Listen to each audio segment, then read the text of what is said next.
I want you to give a warm Thinking Out Loud radio show welcome to new friend of the show, Martin Luther King III. Welcome to the Thinking Out Loud radio show. Thank you. I'm certainly honored to have the opportunity to share. We are so very honored and humbled to have you on the show with us, sir. It is, I can't tell you how much of a pleasure it is for us to be talking to you.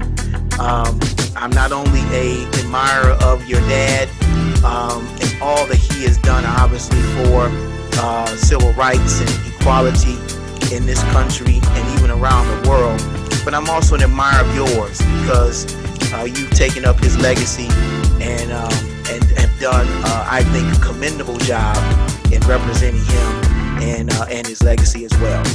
Well, thank you. Absolutely. You know, I want to start here. What was it like? Well, what is it like?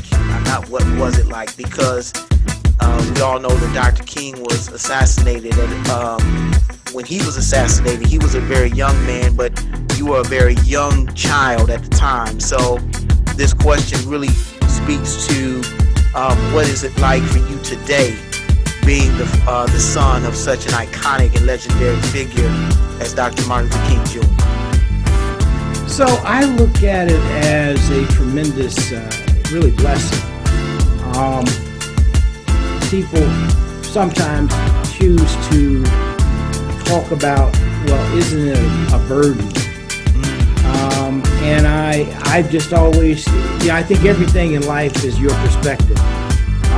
If you engage and process things negatively, then you get negativity. But if you try to exhibit and exude positivity, that's what happens.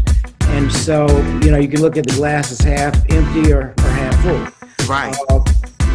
No matter what the challenge is. Now, the reality is, I've had an extraordinary life.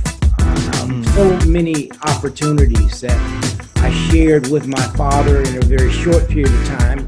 I was 10 years old when he was killed in 1968. And of course, I shared far more opportunities because I had the ability, because my mother lived so much longer. Started the Martin Luther King Center for Nonviolent Social Change. Worked very hard to get the Martin Luther King Jr. National Holiday. Worked very hard to raise money to sustain the organization. Raised actually there are only 3 of us now, but there were 4 siblings. Right. And just a host of other things that Mother did throughout her life. Right. Where I was able to learn from her. I learned from Dad, but I learned from Dad mostly by listening to speeches and sermons after he was deceased.